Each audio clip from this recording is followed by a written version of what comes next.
My name is Meg. I am in Burlington, Vermont with my sister Mary Jo. We are talking today about our beloved family member who was arrested and imprisoned 5 years ago. And I'd like to ask you how that day went for you when you first found out. Well, it started out just a regular summer day. My husband went to work in the morning. I work at home. Suddenly, a couple of state police cars zoomed up my driveway, and I immediately thought there was an accident. I rushed out and I said, "What happened? What's going on? Was there an accident?" And the officer said, "There was a murder." And I immediately thought, my husband was murdered. And he said, "No, no, but he's involved in one." And it was like someone just sucked all the air out of me. From that moment on, the police officer did not let me out of his sight. And if I went in my home, the officer came with me. And if I wanted to make a phone call, the officer was with me. They did not leave the premises until after midnight, when they came back with the search warrant. And it was surreal because I have a husband who's nonviolent. And it was just so incomprehensible to me. What could have happened that put him in a place where something like that could come about? I decided I needed to call my sisters. They would not let me into their house. They put tape over the doors of my car. My sister and I and a friend were sitting at the bottom of the driveway for hours. By that point, it was pouring rain, waiting. The whole nightmare of a day started around 10 a.m. when the police first showed up. And it's really, in a way, a blur. My daughter, who was up from New York, with her boyfriend, she and I went down. We were intent on not leaving her alone. And we worked for hours getting the tape off the car, which the police said should come off with soap and water. And it didn't. It was a horrible, It was horrible time. And how long was it before you could see your husband? I don't think I even talked to him before 3 weeks. I did get a letter. It's such an education to have someone you love in the prison system because he couldn't call me unless he had money in a certain account, and I didn't know anything about this account. And I mean, I was just so in the dark. In a way, I almost felt like I'll never see him again. I felt like he was gone from my life forever and I would never see him again. It was maybe irrational to feel that way. He had cleared me to visit him, and my two younger sisters came with me. They had to sit in the car. What was it like when I finally got to see him?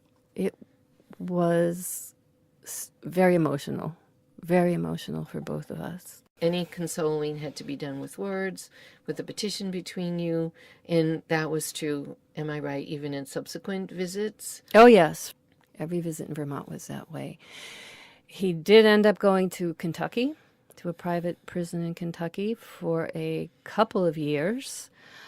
And that was a different kind of hardship because, of course, you have to travel to get to Kentucky, and it takes a long time. And you have to have the wherewithal, you need to have the finances to go, you need to be able to take time off work, for instance. But I did travel down to see him, but it's a day of traveling back. But when he was there and I visited, I could be with him 8 hours, 2 days in a row.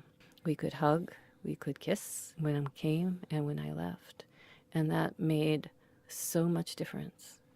Most of the people that were down there did not get visits the whole time they were there. And I would hear stories of people that had not seen their family for 2 years or 5 years or even 10 years because they can't make the trip down. I think that that is ridiculously hard for the person in prison, but also hard for the family. Once you have somebody or know somebody who's in the system, you realize that people in prison are not just a bunch of criminals or a bunch of losers or no good people that need to be taken away from society. These are people with families.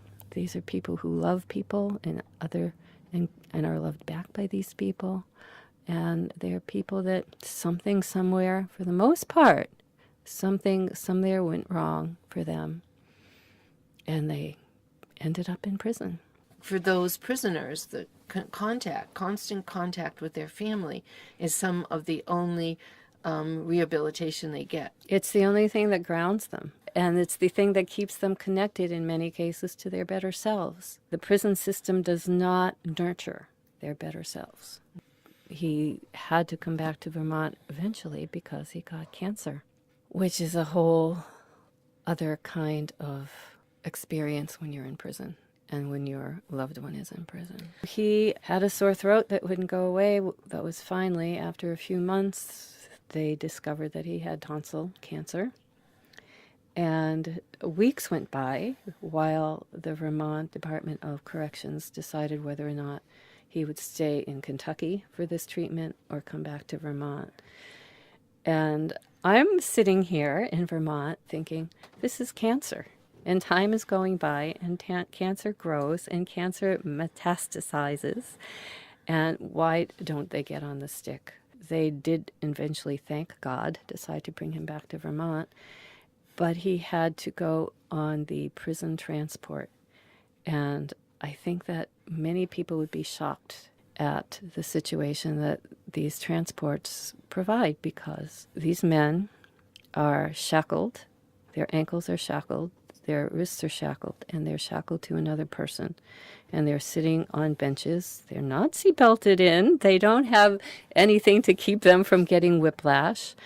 And they are driven from, in this case, Kentucky to Vermont via a very circuitous route because they don't want anyone to hijack the bus and let them all off. A trip from Kentucky to Vermont, which probably driving would be 14, 15 hours, can take over 30 hours in excruciatingly hot buses and uncomfortable buses. And he had throat cancer. And he had throat cancer. Yeah. Eventually he did get treated, and I was not able to go to any of his appointments with him. I couldn't even know when he had appointments, but it was unbelievable to have him with cancer in prison.